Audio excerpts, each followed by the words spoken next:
So in the course of my reading over the past 2 decades, of course I would have come across some very profound statements, quotes, maxims, adages.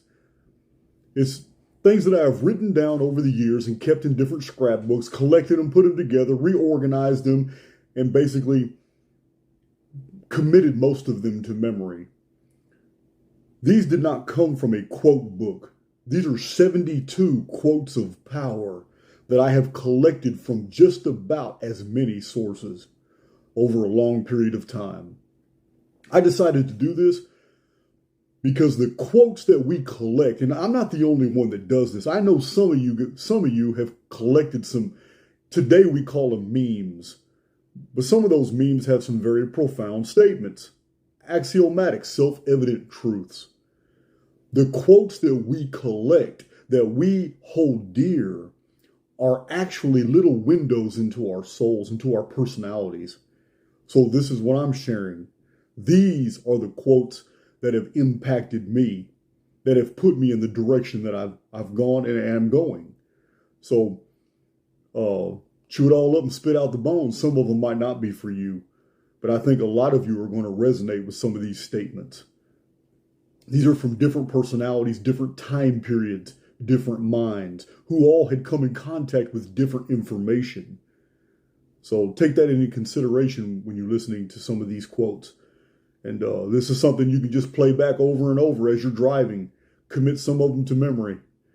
But in anything, like I tell you guys all the time, you just take from it what you can and let the rest go. If something doesn't fit, don't force it.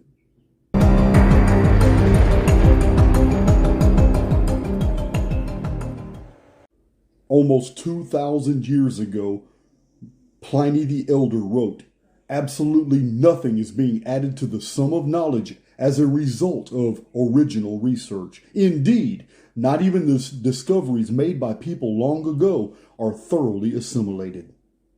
Over 17 centuries ago, Porphyry wrote, "The ancients were willing to conceal God and divine virtues by sensible figures and by those things which are visible, yet signifying invisible things."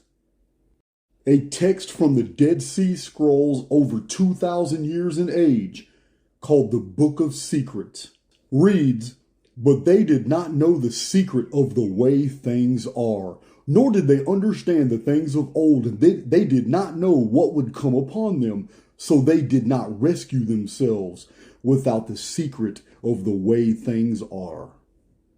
The book of Ecclesiastes 1:9, "There is no remembrance of former things, neither shall there be any remembrance of things that are to come with those that shall come after." Tacitus in the Annals of Imperial Rome 352, "Men's minds become so sick they can only be relieved by remedies as severe as the infection." In Past Shock, Jack Barringer wrote, "The claim that God has this wonderful gift to offer but will eternally damn anyone who doesn't accept it is an idea that is both illogical and psychologically damaging." In the 1930s, after a lifetime of research, Charles Fort wrote, "There may be occult things, beings and events that also there may be something of the nature of an occult police force which operates to divert human suspicions and to supply explanations that are just good enough." 15 centuries ago, Jerome, in his letter to Nepotian, wrote, "Know that in judging others you pass sentence on yourself." Almost 2,700 years ago, the Assyrian king Ashurbanipal wrote, "The wise shall teach it to the wise, the unlearned shall not see it." The philosopher Diderot wrote, "Men will never be free till the last king is strangled with the entrails of the last priest." In the book of Sirach of the Apocrypha, we read in 3:18, "The greater you become, the more humble you must be. Many are in a high place and of renown, but mysteries are revealed unto the meek." Also in the Apocrypha, in 2 Esdras 14:26, we read, "Some things thou shalt publish, and some things thou shalt show secretly to the wise. Over 200 years ago, Napoleon Bonaparte said, I feel myself driven towards an end that I do not know. As soon as I shall have reached it, as soon as I have become unnecessary, an atom will suffice to shatter me. Till then, not all the forces of mankind can do anything against me. 30 years ago, in the book, The World is All Wrong and Everybody Knows It, C.W. Dalton wrote, one who believes that the purpose of life is living loses nothing when he dies. In 1919, Charles Fort wrote, I now suspect that the spiritualists are reversedly right, that there is a ghost world, but that it is our existence, that when spirits die, they become human beings. Arthur Schopenhauer wrote, it is much easier to criticize a new concept than to give a clear and complete exposition of its value.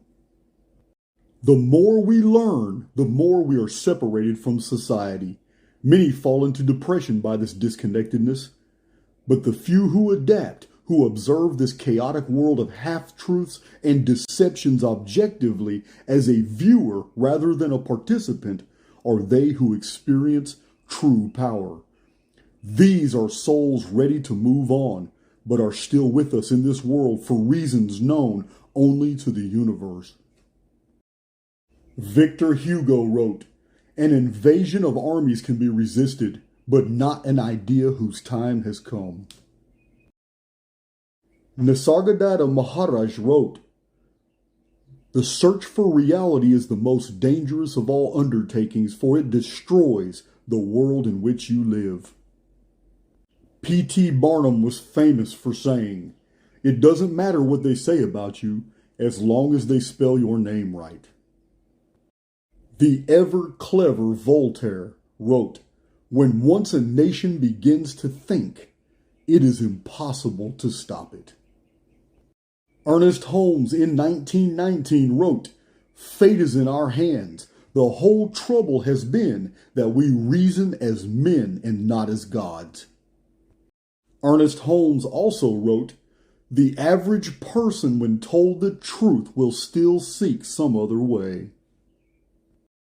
And one of my favorite quotes, Oliver Wendell Holmes, a man's mind stretched by a new idea can never go back to its original dimensions.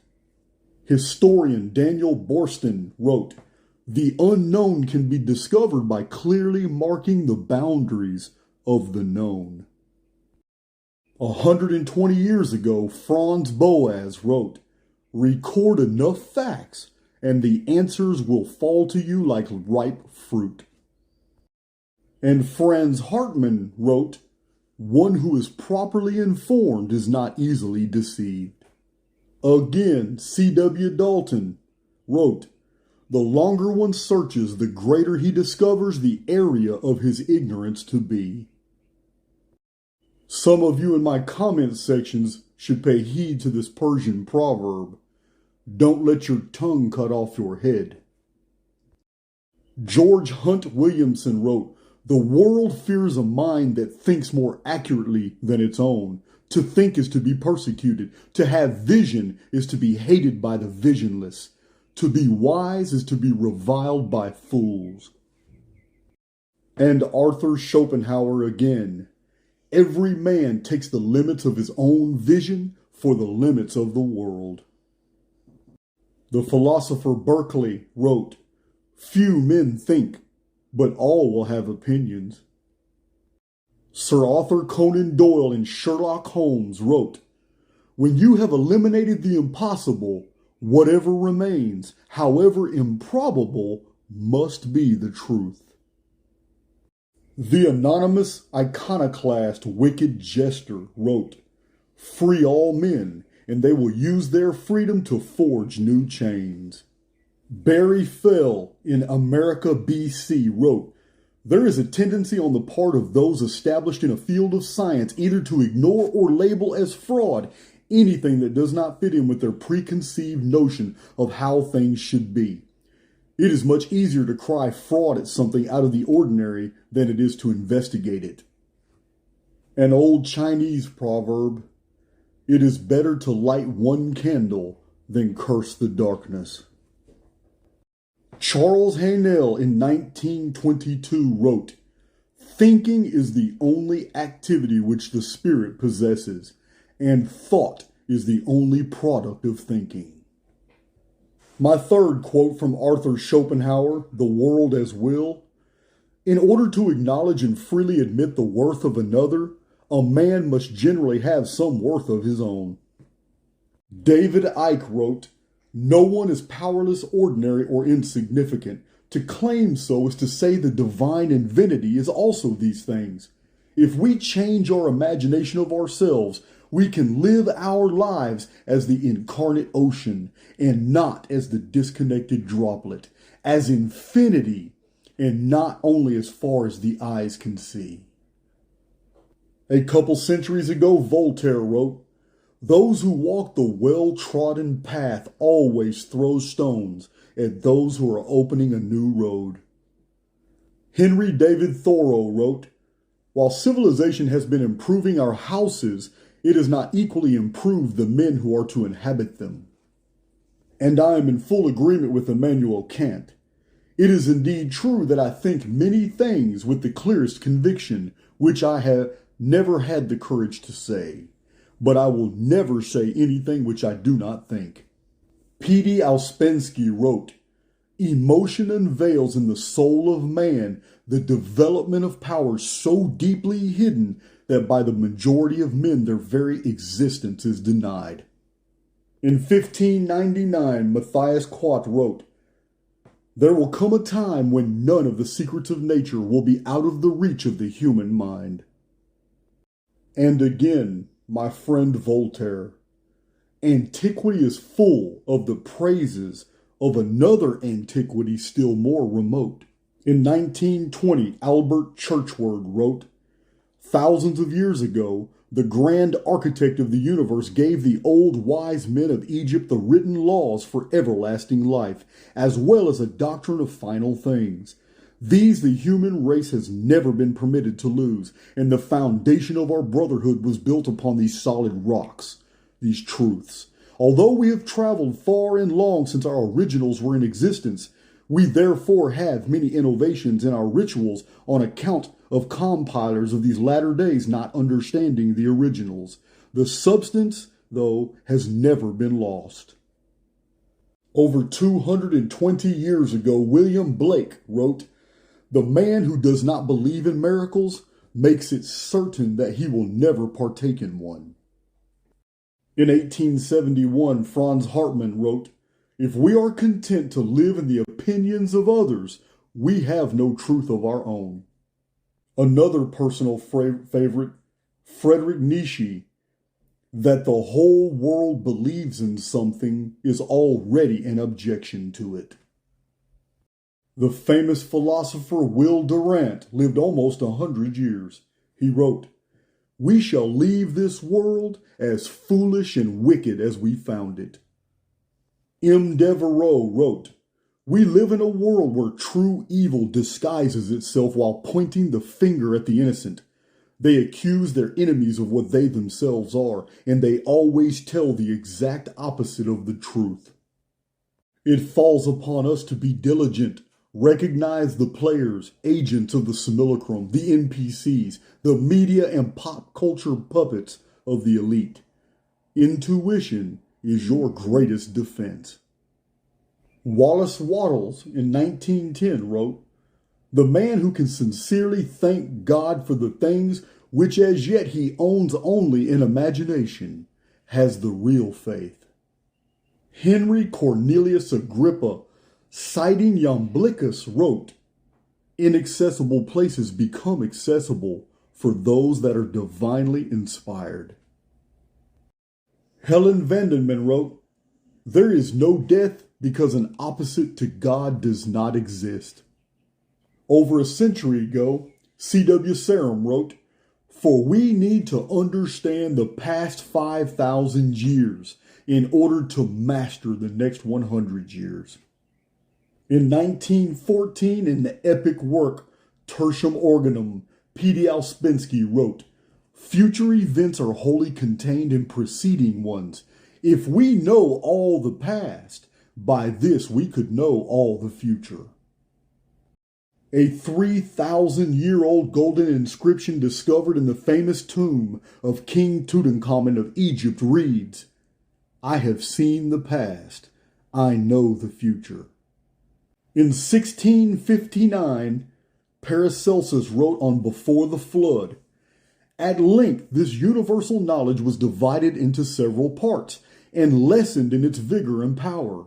By means of the separation, one man became an astronomer, another a magician, another a Kabbalist, and the fourth an alchemist.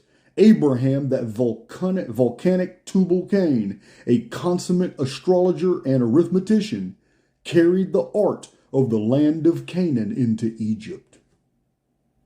Emanuel Swedenborg in 1755 wrote, "The spiritual man feels quite independent, yet knows and acknowledges that he is led by invisible cords." Niccolo Machiavelli in Discourses 138 wrote, "Sometimes there are no good choices, and we are confronted with a situation when we need to take the lesser evil as the better alternative." Again, my buddy Arthur Schopenhauer in 1847 wrote, "There are more things that terrify us than there are that oppress us, and we suffer more in opinion than in reality." G.R.S. Mead in 1892 wrote, "There is no need for new revelation, but there is every need for an explanation of the old revelations and the undeniable fact of human experience." And Ernest Holmes again, 1919, "Fate is in our hands. The whole trouble has been that we reason as men and not as gods." In 1763, my buddy Voltaire, "It is better to remain silent and be thought a fool than to open one's mouth and remove all doubt." In The World's All Wrong and Everybody Knows It, C.W. Dalton wrote, "It is safer to be wrong with everyone than to be right alone." The great Benjamin Franklin, author of Poor Richard's Almanac, wrote, "Three can keep a secret if two of them are dead."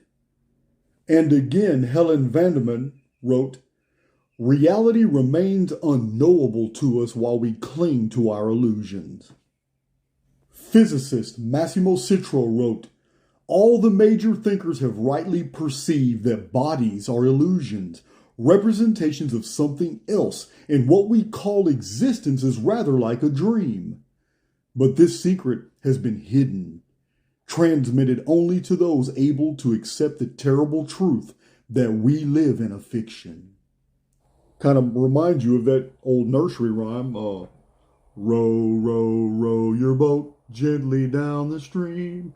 Merrily, merrily, merrily, merrily, life is but a dream. In 1551, Balthazar Gracian, one of my very favorite authors, wrote, "Dream lofty dreams, and as you dream, so shall you become. Your vision is the promise of what you shall one day be." Over 15 centuries ago, Synesius of Cyrene wrote, "Never will I consent to conceal my beliefs, nor shall my opinions be at war with my tongue." And for my own contribution, though I would never put myself in the same category as these great minds, I offer this one: males are many, but men are few. In both the description box and the comment section below, you will find my personal email. Ask me any questions. You have video ideas, I'd like to hear them. And if you want to donate, all those buttons are accessible below. Playlists and everything you might need, access to the gates to my websites.